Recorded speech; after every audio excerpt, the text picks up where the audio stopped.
स्वागत है आपका अपने YouTube चैनल द ज्ञान कुंभ में। और द ज्ञान कुंभ आपके लिए लाया है हिंदी वो है जिनमें वर्ण या अक्षर बार बार आए। जी हाँ, तो अब हम आइए शुरू करते हैं आज की कक्षा। नमस्कार प्यारे विद्यार्थियों, एक बार फिर से उपस्थित हैं आपके समक्ष हिंदी व्याकरण की एक और न्यू वीडियो लेकर। और हिंदी व्याकरण में हम पढ़ रहे हैं काव्य सौंदर्य के अंतर्गत अलंकार। और अलंकार में हमारे फिर से जो बचे हुए शब्द अलंकार के भेद हैं वो रह गए थे। तो आज का जो शब्द अलंकार है वो है वक्रोक्ति अलंकार। जी हाँ, तो चलिए आप लोग भी बिल्कुल एकदम तैयार हो जाइए और एनर्जी से भरे हुए, क्योंकि अलंकार को पढ़ने में ज़्यादा दिमाग खर्च होता है। तो देखिए सबसे पहले हम क्या जानेंगे, वही हमेशा की तरह वक्र उक्ति अलंकार का अर्थ या मीनिंग। पहले हम उसका ऑपरेशन करेंगे, उसके बाद हम परिभाषा को पढ़ेंगे। तो आप भी अर्थ अपनी कॉपी में नोट कर लीजिए। तो देखिए पढ़ रहे हैं वक्र उक्ति अलंकार। जैसे ही हमने अलंकार का नाम लिया, आपके माइंड या दिमाग में क्वेश्चन या प्रश्न बनना शुरू हो जाना चाहिए। वक्रोक्ति अलंकार कौन सा है या किस प्रकार का भेद है, अर्थालंकार का है या शब्द अलंकार का है, और वक्रोक्ति अलंकार का क्या अर्थ होता है, ये सारे तभी तो हम सॉल्व करते जाएंगे उनके आंसर। देखिए वक्रोक्ति का अर्थ जो है, यहाँ पे यदि हम इस शब्द को बीच में से तोड़ दें यानी कि संधि विच्छेद करें तो वक्र प्लस उक्ति। वक्र का अर्थ होता है टेढ़ा, ठीक है, टेढ़ी मेढ़ी या टेढ़ापन, टेढ़ा होना, यानी कि टेढ़ी उक्ति। टेढ़ी उक्ति कैसी? अब यहाँ टेढ़ापन जो है, वक्र यानी टेढ़ापन। अब यहाँ हम क्योंकि हिंदी में उसका क्या अर्थ लेंगे, वो है टेढ़ी उक्ति यानी कहना, टेढ़ा कहना यानी कहने वाला। यहाँ हमको दो और शब्दों पर गौर करना पड़ेगा। पहला है आपका वक्ता, इसका अर्थ होता है बोलने वाला, बोलने वाला, बोलने वाला को वक्ता कहेंगे। और दूसरा है श्रोता, सुनने वाला, सुनने वाला।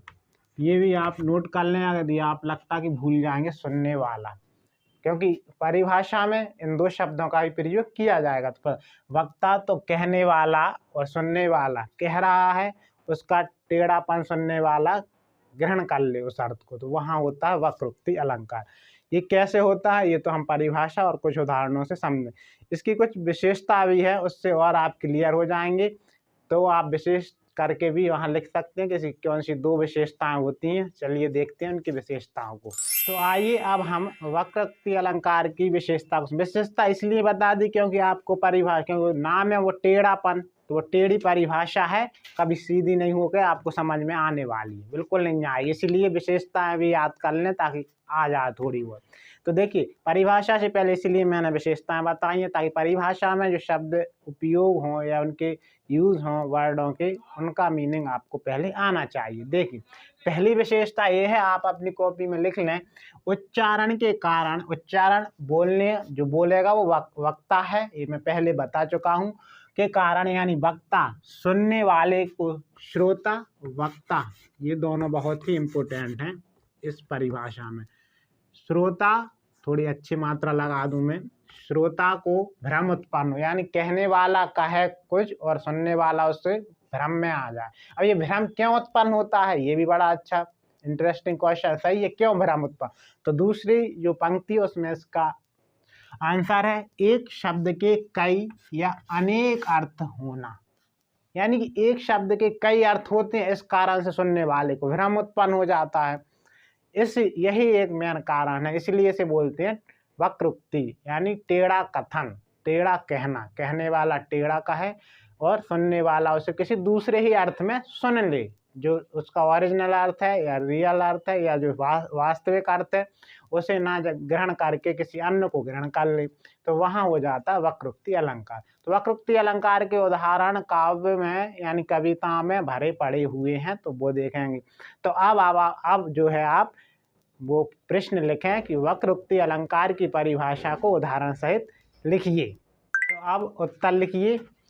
उत्तर के लिए मैं दो परिभाषाओं को लिखवाऊंगा यहाँ पे। तो एक परिभाषा आपको बोर्ड पर दिख रही होगी, वो ये है कि जहाँ काव्य में जहाँ भी वक्ता के कथन के अभिप्राय से, वक्ता के बोलने वाला के जो कथन है, बोलने वाला वाक्य है के अभिप्राय से श्रोता माने सुनने वाला दूसरे अर्थ की कल्पना कर लेता है, वहाँ वक्रोक्ति अलंकार होता है। ये परिभाषा भी आप अपनी कॉपी में लिख लीजिए। पहले तो क्या है, जहाँ काव्य में वक्ता के कथन के अभिप्राय से, माने वक्ता कहने वाला जो भी कह रहा है उसका अभिप्राय कहना कुछ और है दूसरा, तो श्रोता दूसरे अर्थ किसी और अर्थ में उसे ले जाए उस वाक्य को, तो कल्पना कर लेता है, वहाँ वक्रोक्ति अलंकार होता है।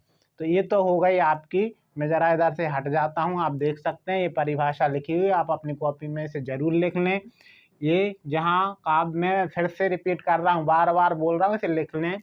वक्ता के कथन के अभिप्राय से श्रोता दूसरे अर्थ की कल्पना कर लेता है, वहाँ वक्रोक्ति अलंकार होता है।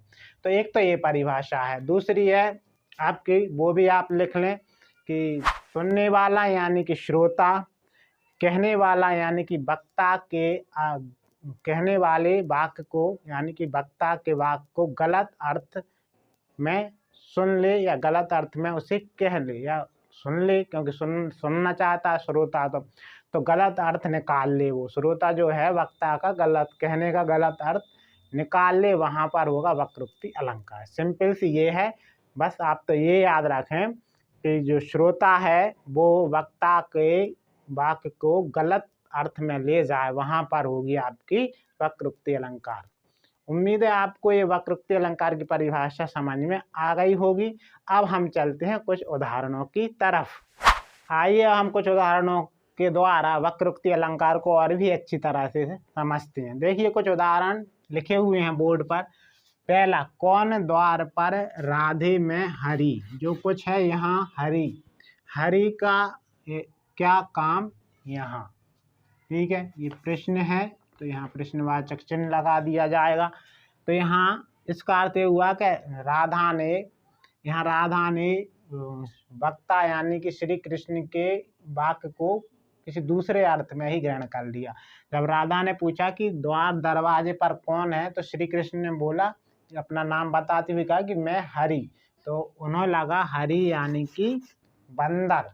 तो हरि एक तो श्री हरि विष्णु का नाम भी है, ठीक है, जो कृष्ण के अवतार थे, और एक हरि यानी बंदर भी होता। तो उन्हें लगा, तो उन्होंने राधा जी ने कहा हरि का क्या काम है यहाँ, तो मेरे घर हरि यानी बंदर का क्या काम है, तो उन्होंने दूसरा अर्थ ग्रहण कर लिया। यहाँ देखो एक ही शब्द के अनेक अर्थ होने के कारण ऐसा हुआ है। दूसरा उदाहरण देखिए, को तुम हो इत आए कहाँ, तो कौन हो तुम और यहाँ क्यों आए हुए हैं, तो अब जवाब में क्या बोले श्रोता ने, घनश्याम हो तो कितु वर्ष हो, घनश्याम, तो उसने कहा मेरा नाम घनश्याम है।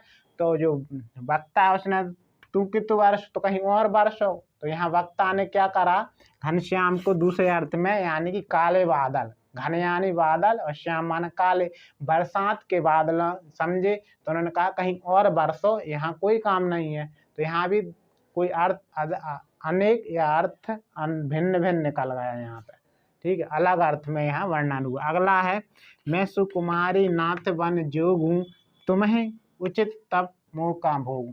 तो यहाँ राम और सीता का जो वार्तालाप है उसे बताया गया। सीता जी कह रहे हैं कि मैं सुकुमारी नाथ बन जोगूं, तुम्हें उच्चतम मौका भोगूं।